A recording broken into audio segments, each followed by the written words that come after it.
Kehilangan orang yang kita cintai adalah salah satu perasaan yang paling menyakitkan yang bisa kita alami di dalam hidup. Rasa marah, sakit, bahkan kesedihan yang begitu mendalam seringkali membuat kita susah untuk bisa melanjutkan hidup. Pertanyaannya, bagaimana kita bisa menemukan penghiburan dan kekuatan untuk kembali melanjutkan hidup? Mari kita saksikan kisah yang berikut ini. Sarah itu meninggal karena dibunuh oleh mantan pacarnya dan pacarnya si mantan tersebut. Saya bilang Sarah sudah sampai di mana, dan pada waktu itu ternyata kok nggak ada respon ya. Saya hubungi melalui telepon selulernya dia, ternyata juga sudah tidak tersambung. Gak aktif. Coba lagi. Sarah, kamu di mana?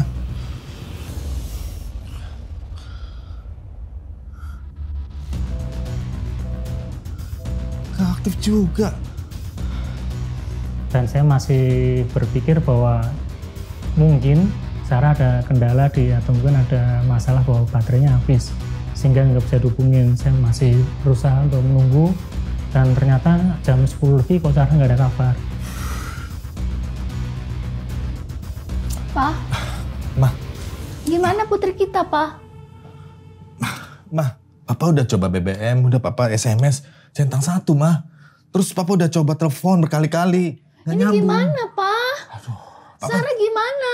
Papa juga nggak tahu. Mama tenang dulu. Mama khawatir, Pak. Iya, Mama tenang dulu. Mama tunggu di sini aja. Nanti kalau Sarah pulang, Mama kabarin Papa ya. Iya, Pak. Papa hati-hati ya. Iya, Mama tunggu sini ya. Istri saya nunggu di rumah, saya ke Klender untuk mencari Sarah. Sarah, di mana kamu, Nak? Ya Tuhan, lindungilah putri saya. Semoga Sarah baik-baik dan selalu dalam perlindungan-Mu. Nah di Klender itu saya sebenarnya ada tempat yang memang untuk janjian sama Sarah. Biasa di stasiun pengisian bahan bakar tuh kalau saya belum nyampe Sarah sudah duduk-duduk di sana. Ya saya cari di sana nggak ada. Sarah nggak ada, saya pulang. Karena Sarah nggak ada ya kita bingung nyari kemana gitu. Karena kalau nyari ke temannya satu-satu kayaknya juga mustahil gitu ya. Karena udah malam juga. Akhirnya kita putuskan bahwa kita lanjutkan pencarian besok. Gimana anak kita, Pak? Sarah udah pulang, Pak? Papa udah beli makan buat Sarah? Papa udah cari, Ma. Papa udah cari ke semua tempat. Papa udah ke stasiun, Papa udah ke terminal. Papa udah tanya semua orang. Papa belum ketemu Sarah, Ma. Terus gimana, Pak? Putri kita, Pak? Kalau khawatir pasti khawatir ya. Karena anak perempuan nggak pulang pasti khawatir banget. Dan saya hanya bisa berdoa bahwa Tuhan hari ini, malam ini Sarah nggak pulang. Saya nggak tahu harus bagaimana. Engkau yang tahu Sarah, Engkau yang akan jagain. Itu doa saya. Mama tenang aja, ya. Gak usah khawatir, besok masih ada waktu kok. Dah, Mama istirahat ya.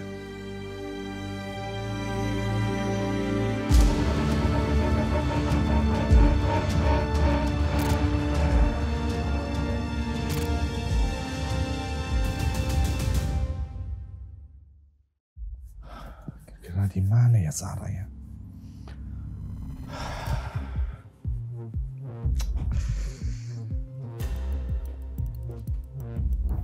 Pak, kita jadi ke kantor polisi. Ya, Ma. Kita ke kantor polisi hari ini ya. Iya, Pak. Ya.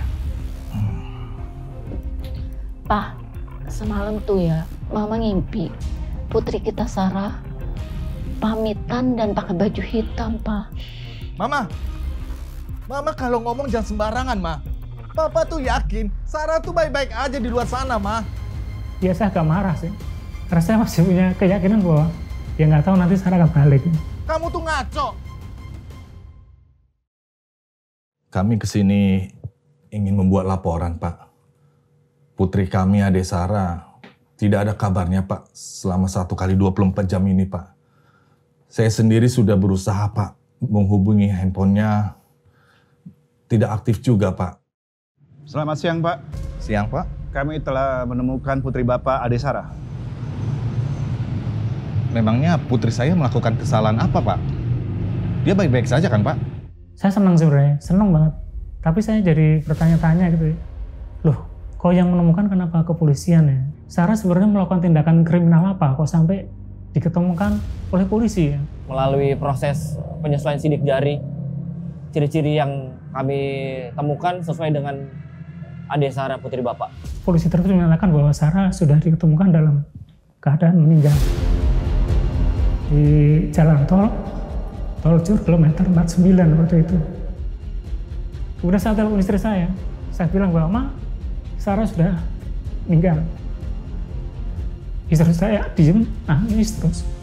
Akhirnya saya bilang bahwa udah mau nggak usah kemana-mana, tetap di kantor nanti Bapak jemput. Kemudian saya jemput istri di daerah kota, kemudian dari kota sampai ke rumah sakit Cipto RSCM.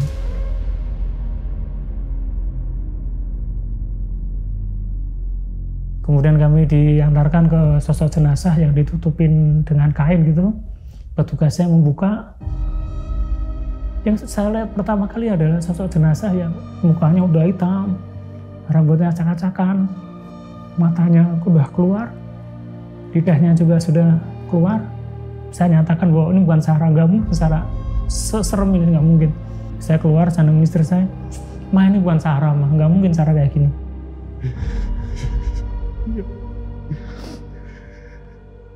Gak mungkin ini Sarah. Aku percaya Tuhan. Kenapa aku seperti ini?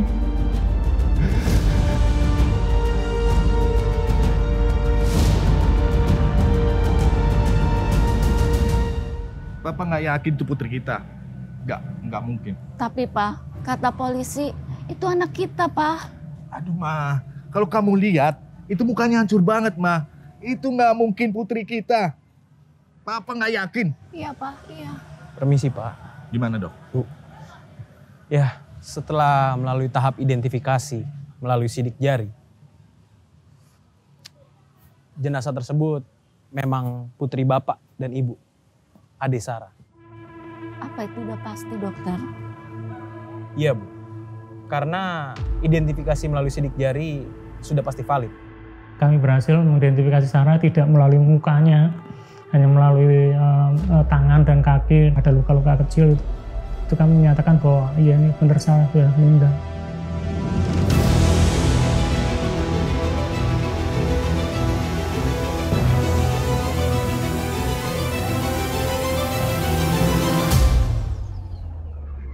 Pak, Hafid saya bawa kantor polisi.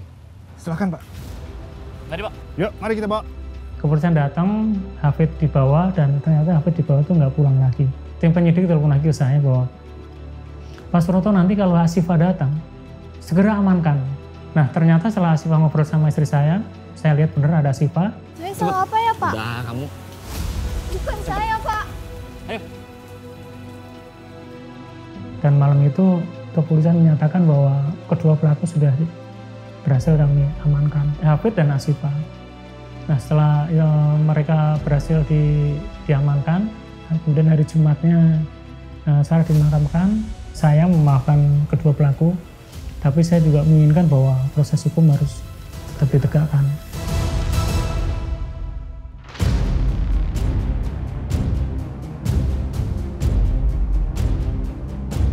Pelaku disuruh meragakan dari awal sampai akhir itu ya. Ada adegan nyetrum, menyumpal Sarah dengan tisu, dengan pakaian, menelanjangin, ada semua di situ. Proses eksekusi itu sebenarnya di mobil. Kalau Hafid di kursi driver gitu ya, Asifah di samping kirinya, Sarah di belakangnya. Kemudian sampai jalan tol untuk reka ulang membuang jenazahnya. Hafid itu kan sebenarnya masih senang untuk balik sama Sarah ya. Namun Sarah sudah nggak mau karena melihat ada yang tidak baik gitu ya. Jadi Sarah tidak suka dan nggak mau. Namun si Hafidnya tetap ngotot pengen balik. Dan Hafid itu pada saat mau balik itu juga sebenarnya udah punya pacar. Nah karena Sarah diajak balik nggak mau, Hafidnya marah. Kemudian Asifahnya merasa bahwa kok pacar saya pengen balik ke mantannya. Akhirnya ya berdua ini punya motif masing-masing loh. Kalau Hafid mungkin pengen balik, Sarahnya nggak mau, tapi si Asifah motifnya bahwa kok pacar saya jadi mau balik sama mantannya. Jadi motifnya beda-beda. Pelaku dihukum seumur hidup. saya mau mulai hidup kembali tanpa Sarah tuh bagaimana gitu. Karena saya bayangkan bahwa kok kehidupan saya ke depan tuh udah gelap banget ya. Saya mau ngapain nggak tahu. Suatu saat nanti saya sudah tidak berdaya gitu loh. Seenggaknya orang yang mau saya tuju pertama saya minta tolong itu adalah anak. Nah pada saat itu nggak ada. Kehidupan saya itu kayak berakhir itu. Kehilangan partner iya, kehilangan teman iya, kehilangan anak iya, kehilangan masa depan iya. Nanti saya ke depannya hidupnya mau gimana sih? Itu yang saya pikirkan. Nanti ke depan saya hidup gimana? Menjalani kehidupan ya, saya merasa aduh kayaknya aku kerja buat apa ya. Dulu kalau misalnya kerja kan ada buat anak gitu ya. Itu kayaknya nggak inilah. Ya saya manusia biasa kehilangan semangat gitu. Jadi ya seperti itu.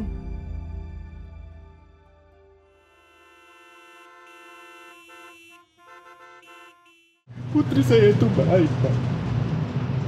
Dia gak pernah melakukan kesalahan pun. Tapi kenapa harus sampai seperti itu? Oh saya belum sembuh-sembuh ya. Apakah saya ke psikiater aja ya?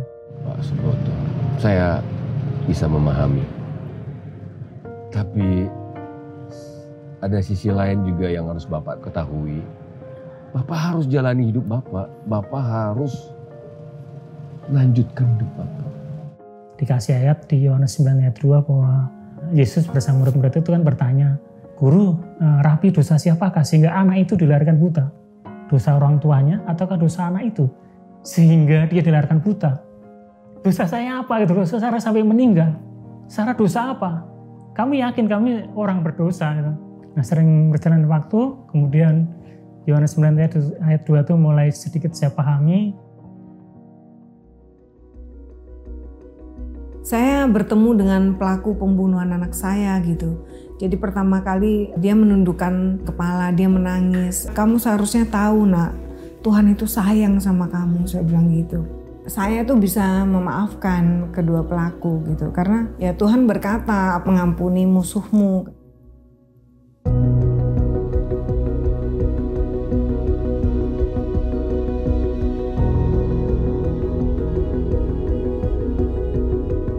Tuhan itu selalu dekat dengan kita.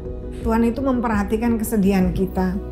Tuhan itu menolong kita melalui setiap pergumulan dan masalah kita.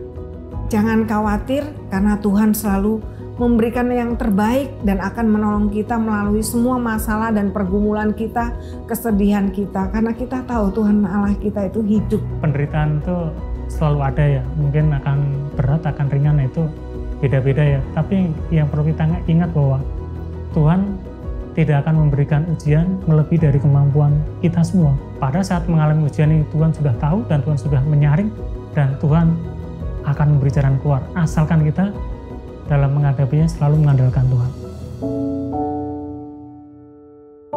Jika sahabat hari ini mengalami kehilangan dan membutuhkan penghiburan juga kekuatan, kami siap untuk mendoakan sahabat. Silakan hubungi nomor yang ada di bawah ini. Ini adalah nomor doa layanan dan konseling Cahaya Bagi Negeri. Kami siap mendukung sahabat di dalam doa. Jangan ragu untuk menghubungi ya.